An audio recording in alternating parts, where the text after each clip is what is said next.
Olá, eu sou a Doralice, sou de Rio das Ostras, trabalhadora da Casa Espírita Suave Caminho.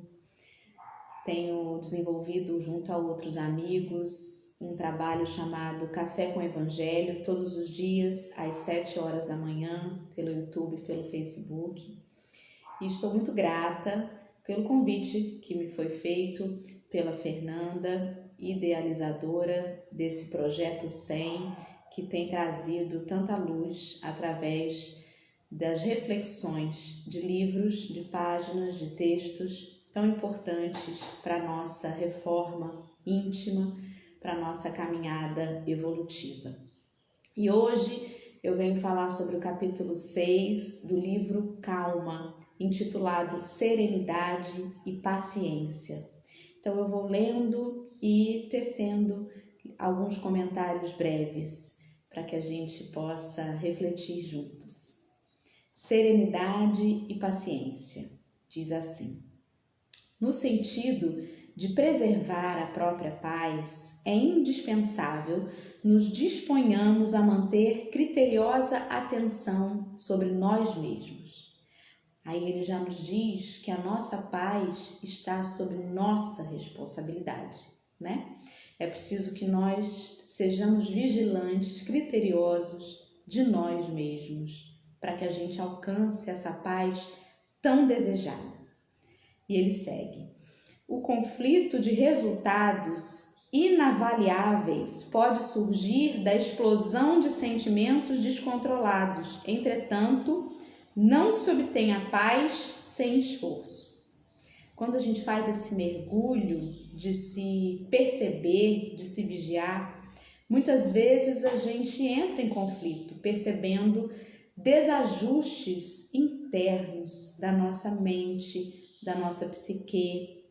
Mas isso faz parte desse caminho, dessa construção da nossa paz. Não dá para alcançá-la sem que a gente passe por esse trajeto turbulento desse autoconhecimento, de perceber antes do silêncio da onde vinha o barulho, o que fazia barulho dentro da gente, quais são os gatilhos para esse desequilíbrio, esse descontrole, para que, conhecendo-se, a gente vá apacentando esses pedacinhos da nossa mente. Quem acredite no imaginário valor da desinibição despropositada, no intuito de garantir o equilíbrio próprio, observe a força elétrica desorientada ou o trânsito sem disciplina. Ninguém possui uma serenidade que não construiu.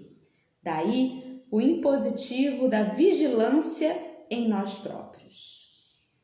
Mais uma vez, o texto nos leva a pensar sobre essa responsabilidade da gente conhecer o que é que faz esse barulho na gente. E aí, lendo isso, eu me recordo de uma passagem no Evangelho em que Jesus nos orienta assim: olhai, vigiai e orai, pois não sabei quando chegará o tempo. E essa lição é muito importante, porque primeiro a gente precisa olhar. Eu preciso olhar, conhecer. O vigiar é para que eu faça aquele julgamento sadio, não condenatório, mas que eu faça esse auto-julgamento, essa distinção, né, entre o que me ilumina e o que me traz a sombra. E orar para nos lembrar que esse processo, ele, apesar de ser um processo de responsabilidade individual, a gente não está sozinho. A gente conta com forças muito maiores, sublimes, que nos incentivam, nos envolvem. Então, na oração, né, na meditação, na hora em que eu faço uma prece e sinceramente coloco para a espiritualidade as minhas dificuldades, pedindo, rogando pela ajuda, eu serei atendido. E aí quando ele diz assim: pois não sabeis quando chegará o tempo, é porque é um convite para que a gente, todos os dias, a todo momento, se construa e se reconstrua na busca dessa serenidade e dessa paz. Porque a gente não sabe em que momento do nosso dia pode ser pego de surpresa por uma intempérie, uma vicissitude, algo que fuja ao planejamento. A gente planeja o nosso dia, planeja o que vai fazer, como é que vai ser a nossa tarde, mas em alguns momentos, de repente uma fechada no trânsito, de repente uma notícia ruim, tudo isso pode pegar a gente de supetão. E se a minha mente, a minha casa mental não estiver devidamente preparada, organizada, pode ser que eu não dê conta de resolver, de me reequilibrar. Só fugindo um pouquinho do texto, fazendo um acréscimo, há um estudo minucioso do Evangelho realizado lá em Minas Gerais pelo companheiro Aloysio Elias e chama-se Miudinho. Num dos estudos, ele fala sobre a nossa casa mental. Casa é algo muito que remete muito à mente, né? Que é onde o espírito habita de verdade. Então, a nossa casa mental é um lugar que a gente tem que arrumar. Ele conta, inclusive, que ele tinha uma avózinha que todos os dias arrumava a casa. Ela não saía de casa sem que a louça estivesse limpinha, sem que a cama estivesse bem arrumadinha. Ainda que fosse para fazer qualquer coisa muito breve na rua, ela tinha esse cuidado de manter a casa sempre arrumadinha. E perguntavam, mas minha senhora, é tão rápido, depois quando a senhora voltar a senhora ajeita. E ela dizia, nunca se sabe o que pode acontecer. Até que teve um dia que ela passou mal, né? Desencarnou. E na época, né, na cidade do interior, os velórios eram feitos dentro de casa e a casa dela estava ali arrumadinha para aquele momento. E isso nos remete à importância da gente ter esse zelo com a nossa casa mental, da gente buscar essa construção da paz, né? Fazer essa faxina no cantinho da nossa mente todos os dias, na busca para que ela seja equilibrada e apacentada. Porque nós não sabemos quando chegará o tempo, nós não sabemos quando seremos chamados a uma aprovação.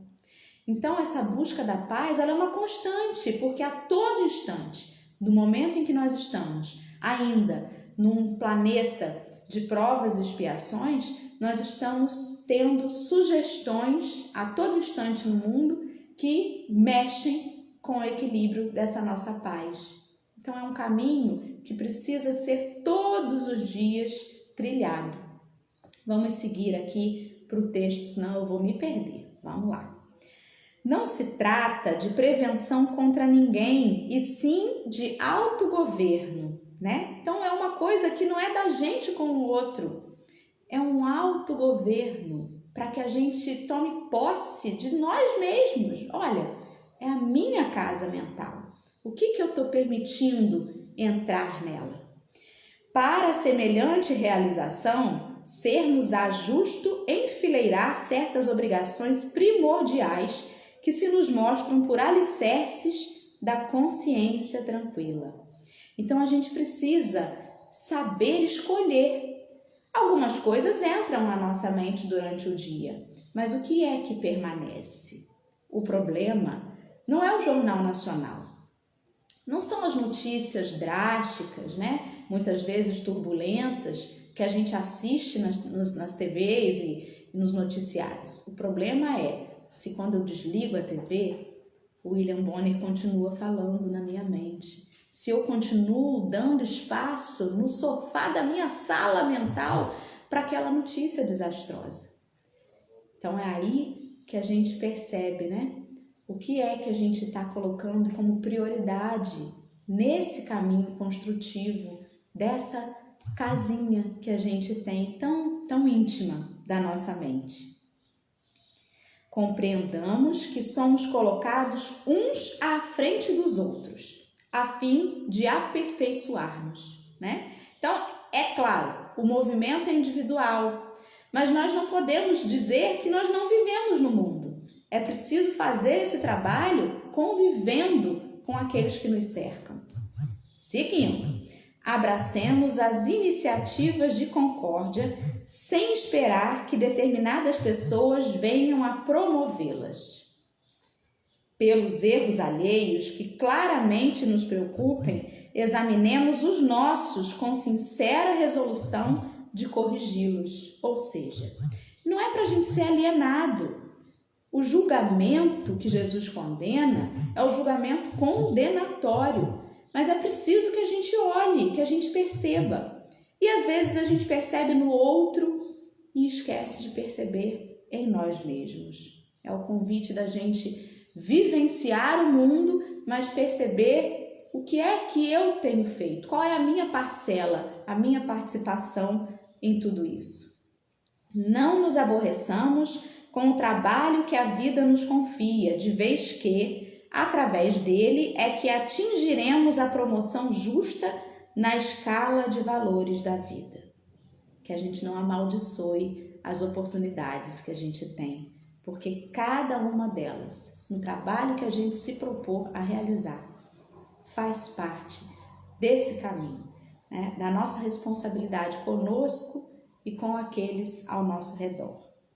Nunca nos esqueçamos de que a eficiência não se harmoniza com a pressa, mas não se fará vista sem apoio da diligência, ou seja, do zelo, né? Quando Jesus disse assim, pegue sua cruz e segue-me, ele não disse assim, pegue sua cruz e corre comigo. Não, né? Sem pressa, devagar, respeitando o nosso limite, respeitando a nossa capacidade nessa reconstrução, dia após dia, porque é um exercício, né? Ninguém chega na academia levantando logo o maior peso. A gente vai de pouquinho em pouquinho. Convém lembrar que os nossos ouvidos podem ser transformados em extintores do mal, todas as vezes em que o mal nos procure. Aceitemos a realidade de que o próximo não tem a nossa formação e saibamos respeitar cada criatura na posição em que se encontra. Isso é tão importante, né?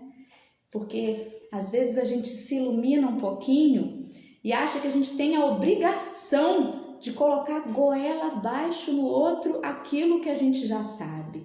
E a gente esquece que para nós acordarmos nesse processo também foi lento e gradativo e que cada um de nós está no nosso tempo. Isso serve tanto para aqueles que a gente julga, às vezes equivocadamente, que estão abaixo de nós, como para as vezes em que a gente olha para cima, observa aquele irmão que a gente já admira tanto e acha que a gente já vai modificar assim da noite para o dia, né? Que a gente já vai se tornar um Francisco de Assis logo amanhã. A gente não respeita também o nosso próprio tempo. Quando a gente for pobre de espírito, compreender, valorizar o que a gente já trilhou até aqui, mas perceber que o caminho ainda é longo, a gente vai também ter esse olhar com os nossos companheiros de trajetória. E o texto termina dizendo, em suma, a serenidade não é uma aquisição espiritual que se faça em toque de mágica, e sim através do trabalho, muitas vezes duro e áspero, da paciência em ação. Essa paciência que não é senão a ciência da paz. A paciência é o exercitar diário daquele que não se aflige, que sabe e confia que tudo tem sua razão de ser. E a serenidade é o fruto colhido um pouquinho a cada dia nesse caminhar, nessa busca. Que texto, né, meus irmãos? Esse texto, ele nos convida a esse exercício, sem dizer para nós que será fácil, tampouco que será breve, mas que ocorrerá à medida que a gente se coloque à disposição todo dia para fazê-lo. Assim finalizo, desejando a todos muita serenidade, que a gente busque a ciência da paz, E toda a ciência precisa ser trabalhada, pesquisada, raciocinada. Raciocinemos tudo aquilo que entra em nossa casa mental, tentando deturpar o nosso equilíbrio. E então, conhecedores de nós mesmos, nós poderemos todos os dias tomar conta dessa casinha da nossa mente e com ela cada vez mais limpa e serena, enfrentar tudo aquilo que o mundo vier nos propor. Um grande abraço, paz e bem a todos. Que Jesus esteja conosco.